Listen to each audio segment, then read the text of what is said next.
we have to find the LCM of two numbers without using SCM.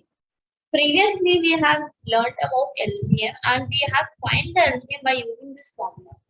For that, we have used this formula. A multiplied by B is equal to LCM multiplied by SCM. Again, we have been told that we do not have to use the SCF to calculate LCM. SCF calculate करने के लिए हमने दो methods को देखा था.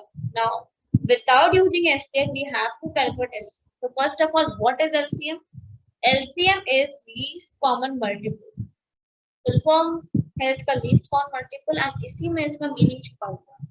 Least common multiple of two integers A and B, the smallest positive integer that is divisible by both A and B. And now this maybe finds similar familiar to you that ऐसा एक number, दो numbers के बीच में एक ऐसा number चाहिए हमको. ये नंबर एक ऐसा नंबर है जो A से भी डिविजिबल होगा एंड B से भी, एंड सबसे छोटा नंबर. जैसे हाईएस्ट कॉमन फैक्टर था, तो फैक्टर में क्या था, हम उसके फैक्टर्स लिखते थे एंड जो भी हाईएस्ट फैक्टर दोनों के बीच में common factor, that is the SCM. लेकिन एलसीएम में क्या है, एक ऐसा नंबर तो इन दोनों को डिविजिबल हो, मतलब इन दोनों के मल्टीपल हो, इन दोनों टेबल में आता हो. For example if I talk 12 and 20, तो 12 एंड 20 में आप देखो इसकी मल्टीपल्स क्या है, 12, 24, 36, 48, 60 एंड सो ऑन. 20 के मल्टीपल्स क्या है, 20, 40, 60, then 80, then 100 and so on. आप इनके मल्टीपल्स में देखो कौन कौन से मल्टीपल्स है जो कॉमन आ रहे हैं, एंड उन कॉमन मल्टीपल्स में जो सबसे छोटा होगा, सबसे लीस्ट होगा, दैट इज आर एलसीएम. 60 यहाँ पर हो रहा है, देखो आप देखो 60 मिल रहा है हमको सबसे पहले कॉमन मल्टीपल. कॉमन मल्टीपल सबसे छोटा हमारा 60 है, then 60 is the LCM of 12 and 20. एक और तरीका है एलसीएम निकालने का, दैट इज प्राइम फैक्टराइजेशन. ये आपने मैथमेटिक्स में सीखा होगा. अगर आपको 12 एंड 20 का एलसीएम निकालना है तो आप ऐसे करते थे, आप दोनों के बीच में पहले कॉमन आपने डिवाइजर देखा, 2 से डिवाइड हो रहा है, या फिर आपने कोई भी नंबर ले लिया, 2 ले लिया, 3 ले लिया, कोई भी छोटा नंबर ले लिया, दोनों को डिवाइड किया. ये 6 किया, ये 10 किया, देन फिर से हमने 2 से किया, 3 एंड 5. Now we know 3 1 3 होगा तो 5 नहीं होगा, लेकिन ऐसे भी हम कैलकुलेट करते हैं एंड जो भी हमारे यहाँ पर नंबर्स आ रहे हैं उनको हम मल्टीप्लाई कर देते हैं and we got the of LCM. लेकिन एलसीएम का मतलब अभी हमको ये नहीं देखना है कि एलसीएम कितने तरीके से कैलकुलेट कर सकते हैं. ये मैथमेटिक्स है and we are learning programming. Programming में क्या चाहिए हमको, लॉजिक, और लॉजिक के लिए हमको क्या चाहिए, उसका मीनिंग. तो पहले हमने मीनिंग समझा कि व्हाट इज एलसीएम, एक ऐसा नंबर जो दोनों को डिवाइड करने से छोटा मल्टीपल. मतलब कि अगर मैं बोलूं आपसे एक नॉर्मल जनरल भाषा में कि ए एंड बी का मुझे एलसीएम चाहिए, तो आप क्या करो, कोई भी नंबर पकड़ो, लेट्स से आपने छोटा वाला पकड़ लिया, मैं कहूंगी बी बड़ा वाला पकड़ो, बड़े वाले के सारे मल्टीपल्स को जनरेट करो. कैसे, b multiplied by 1, b multiplied by 2, b multiplied by 3, b multiplied by 4. Similarly यहाँ पर भी आप यही करो, a multiply by 2, a multiply by 3, and आप चेक करो कि कौन सा ऐसा मल्टीपल है जो आपका b में आ रहा है एंड वो मल्टीपल आपका a को डिवाइड कर. अगर वो a को डिवाइड कर देगा तो मतलब वो a का मल्टीपल है. यस, अगर बड़ा वाला नंबर 12 एंड 20 है एंड 20 को मैं आपसे बोलूं 21 है 20, 22 है 20, 40 एंड 23 या 60 करिए और सबको चेक करते जाओ वन बाय वन कि कौन सा ऐसा मल्टीपल है, फर्स्ट टाइम को 20 मिला, उसको चेक करो क्या वो 12 को डिवाइड कर सकता है. अगर कर सकता है then it is the least common multiple. या मल्टीपल्स निकालना है and we have to find the common multiple. और मल्टीपल्स में मेरे को ऐसा नंबर मिल जाए जो कि मेरे को पहले नंबर को भी डिवाइड कर दे, then it is a common multiple, and जो सबसे पहले मिलेगा then it is a least common multiple, that is our LCM. तो एलसीएम में मैं 20 को चेक करेंगे, फिर 40 को चेक करेंगे. 40 को करेंगे, 40 या 12 को डिवाइड कर पा रहा है, अगर नहीं कर पाया तो नेक्स्ट पे आ जाओ। क्या 60 12 को डिवाइड कर पा रहा है? हाँ कर पा रहा है। जैसे ही मिले वैसे ही ब्रेक करो एंड बाहर आ जाए एंड इसकी वैल्यू को प्रिंट करो, दैट इज आंसर। ये हम कर सकते हैं, एक तरीके से लॉजिक ये लगा सकते हैं। ठीक है, आगे देखते हैं वो थोड़ा अच्छे से समझने के लिए। ये तीन तरीके हैं जो आपने सीखे होंगे अपनी मैथमेटिक्स में to find the LCM of two numbers.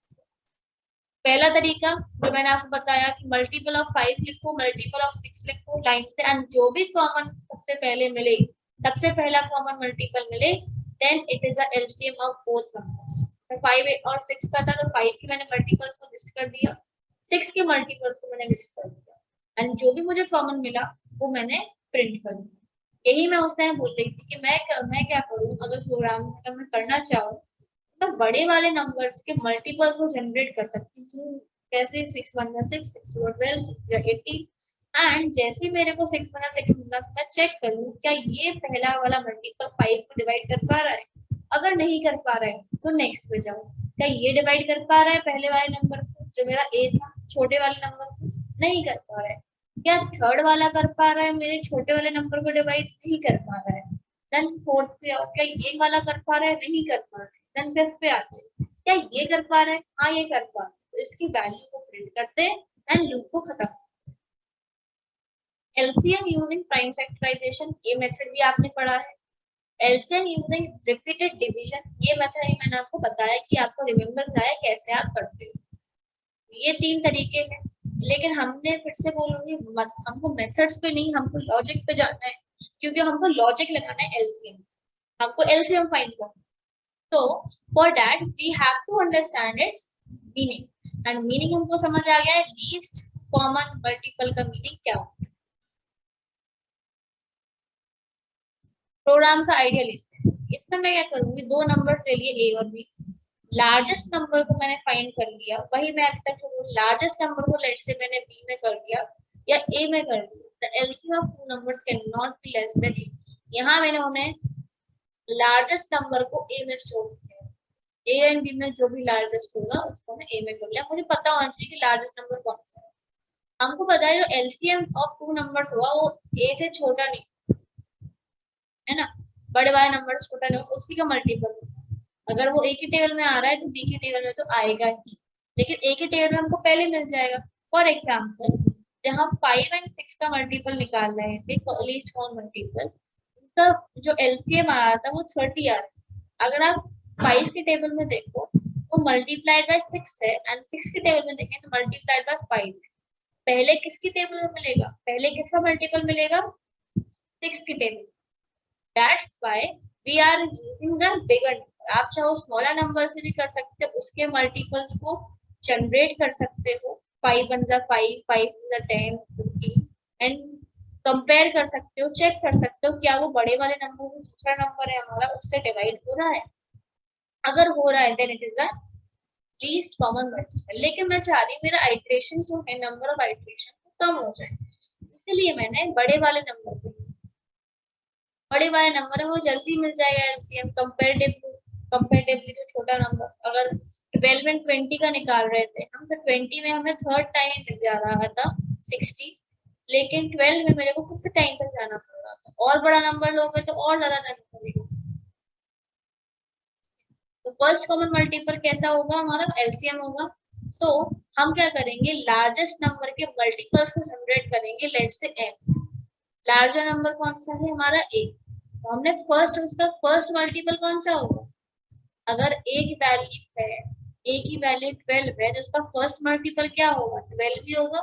मैं इनिशियलाइज कर लूंगी m को a, एंड हर लूप के साथ मैं m को कर दूंगी m प्लस a, मतलब कि 12 प्लस 12 24 हो गया। तो m की वैल्यू होगी 24, फिर इसमें आप फिर से 12 ऐड कर दोगे तो आ जाएगा 36, फिर से 12 ऐड कर दोगे तो आ जाएगा 48। तो मुझे क्या करना है, हर बार जो a की वैल्यू है उसमें a ही तो ऐड करना है to get the next multiple. या फिर आप एक और काम कर सकते हो, एक i ले लो, i को 1 रखा तो m is equal to m multiplied by a, sorry a multiplied by i। पहले हो जाएगा हमारा 12 इंटू 1, फिर हमने i प्लस प्लस किया तो 12 इंटू 2, फिर आई प्लस में फिर से हुआ 12 इंटू 3, ऐसे करते हैं। मल्टीपल जनरेट ऐसे भी कर सकते हैं। लेकिन एक और अच्छा तरीका है, तब स्टार्टिंग में आपको टेबल याद नहीं होती बचपन में, टीचर बोलता था 11 5 का बताओ, तो आप क्या करते हैं, मुझे 11 4 का पता है, तो 11 5 का क्या होगा 44 प्लस 11, उसमें आप प्लस 11 कर लीजिए। टीचर बोलता है 12 5 से बताओ या 12 12 3 से बताओ, तो आपको पता है 12 क्या होता है हमारा 24, 24 में 12 ऐड करेंगे जल्दी मनी मन में 36 मिल जाएगा, तो 12 से 36, ये हम सब कर चुके हैं। वही हमें आज प्रोग्रामिंग में करना है, हमको प्लस वाला ही करना है। मैंने फर्स्ट मल्टीपल ले लिया ए, जैसे ही ये लूप चलाएंगे, तब तक चलाएंगे जब तक कि मेरा जो मल्टीपल मिल रहे हैं मेरे को, वो मेरे पहले वाले छोटे वाले नंबर को डिवाइड ना करें, स्मॉलेस्ट वाले नंबर को डिवाइड ना करें। मतलब कि जो मल्टीपल मिल रहा है वो मेरा स्मॉलेस्ट वाले नंबर को अगर नहीं डिवाइड कर रहा है, फॉर एग्जाम्पल अगर ए की वैल्यू है हमारी 6 एंड बी की वैल्यू हमारी 5, तो हमारा फर्स्ट मल्टीपल हो जाएगा 6। अगर 6 हमारा 5 को डिवाइड नहीं कर रहा है तो क्या करो, नेक्स्ट मल्टीपल को जनरेट करो, मतलब कि m को m प्लस ए कर दो। m को m प्लस ए करोगे, a की वैल्यू है 6, m की वैल्यू है 6, तो 6 प्लस 6 हो गया, तो m की वैल्यू हो गई 12। ठीक है, अगर ये जैसे ही आप फिर से गए, आपने देखा कि अब क्या मेरा जो m है, मेरा जो 12 आया m की वैल्यू, क्या वो मेरे 5 को डिवाइड कर पा रही है? अगर नहीं कर पा रही तो फिर से नया वाला मल्टीपल को जनरेट करके m की वैल्यू को 18 कर दो, 6 का नया मल्टीपल जनरेट करो, फिर से कंपेयर करो क्या ये इसका मल्टीपल है छोटे वाले नंबर का? नहीं है, फिर से नेक्स्ट कर दो, 24 हो गया। क्या ये छोटे वाले का मल्टीपल है? नहीं है, तो फिर से आप नेक्स्ट कर दो, फिर आ जाएगा 30 हमारा। ठीक है, 24 प्लस 6 करेंगे तो 30 हो जाएगा। 30 क्या मेरा मल्टीपल है छोटे वाले नंबर का? हाँ है। ये किसमें स्टोर हो रहा है? m में। जैसे ही ये कंडीशन फॉल्स होगी, लूप के बाहर आओ और m की वैल्यू को प्रिंट कर दो, तो हमारा क्या आ जाएगा? एलसीएम। यही हमें प्रोग्राम करना है। देखते हैं अपना प्रोग्राम।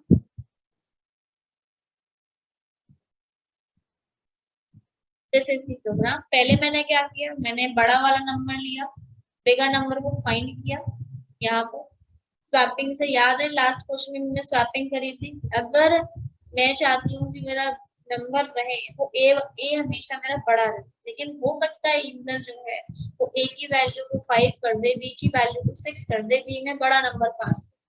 अगर ऐसा है तो आप स्वैपिंग कर दो जिससे कि ए में हमेशा मेरा बड़ा नंबर।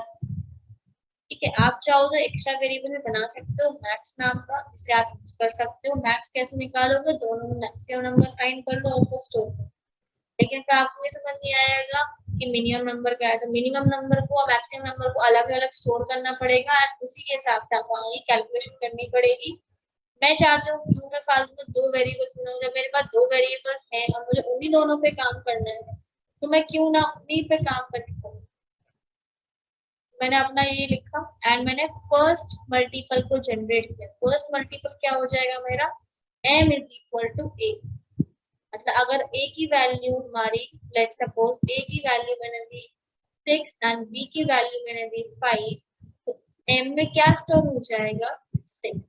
फर्स्ट मल्टीपल आ गया बड़े वाले नंबर का, दैट इज 6। हम टेबल बनाते हैं, m इज इक्वल टू 6 हो गया। नाउ आप आइए, अच्छा मैंने ये दो बार लिख दिए, यू गॉट इट कि मैंने ये वाला पार्ट यहाँ पर फिर से लिख दिया। तो आप समझ सकते हो कि ये वाला पार्ट मैंने रिपीट कर दिया। मतलब हमारा प्रोग्राम इसके बाद कहाँ जाएगा? वाइल लूप पे जाएगा। वाइल लूप पे मैंने लिखा है क्या? m mod d, मतलब जो मेरा मल्टीपल जनरेट हुआ है बड़े वाले नंबर का मल्टीपल, क्या मेरे छोटे वाले नंबर को डिवाइड कर सकता है? अगर नहीं कर रहा है, अगर उसका रिमाइंडर 0 नहीं आ रहा है, m की वैल्यू क्या है? 6 एंड b की वैल्यू हमारी 5, तो क्या 6 mod 5 इक्वल टू 0 होगा? देख लेते हैं। नहीं हो रहा है, रिमाइंडर 1 आ रहा है तो नहीं है, तो कंडीशन क्या हो गई? ट्रू, क्योंकि नॉट इक्वल टू मैंने लगाया। अगर ऐसा नहीं है तो एक नेक्स्ट वाला मल्टीपल, कंडीशन ट्रू हो गई, नेक्स्ट वाला मल्टीपल जनरेट कर दो, that is m is equal to n plus a। m की वैल्यू है 6, a की वैल्यू है 6, b की वैल्यू है 6, m प्लस a हो गया 6 प्लस 6, तो m की वैल्यू हो गई 12। ठीक है, लूप बॉडी खत्म हो गई, फिर से वो जाएगा कंडीशन के पास, क्योंकि अभी हमारा लूप खत्म नहीं हुआ है। लूप कब तक चलता है? जब तक कंडीशन फॉल्स नहीं हो जाती। क्या 12 मेरा बी को डिवाइड कर सकता है? 12 मेरा क्या 5 को डिवाइड कर सकता है? नहीं कर सकता। कंडीशन ट्रू हो जाएगी। फिर से लूप के अंदर गया तो m की वैल्यू हो गई m प्लस है, m है हमारा 12 एंड 6, 12 प्लस 6 18। फिर से कंडीशन ट्रू हो जाएगी। वी नो कि 18 हमारा डिवाइड नहीं कर पाएगा 5 को। फिर से हमारा रहेगा 24, कंडीशन एंड देन हमारा m हो जाएगा 30। जब 30 होगा कंडीशन में हो जाएगा, कंडीशन उसमें मिलेगी m और b।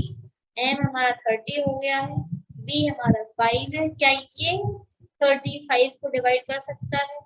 यस कर सकता है। ये इक्वल टू 0 आएगा। क्यों आएगा? क्योंकि हमें रिमाइंडर निकालना है, रिमाइंडर 0 आएगा, तो कंडीशन हो जाएगी फॉल्स। लूप के बाहर आएगा, उसे मिला system dot out dot println LCM की वैल्यू है n, और m क्या है हमारा 30।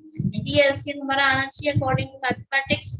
ये हमने क्या निकाला है? Least common multiple. एक ऐसा मल्टीपल, एक बड़े नंबर का मल्टीपल मैंने निकाला। कोई भी नंबर का दोनों में से एक नंबर पकड़ा, उसके मल्टीपल्स को जनरेट किया एंड कंपेयर करते चले गए कि क्या वो दूसरे नंबर को डिवाइड कर पा रहा है।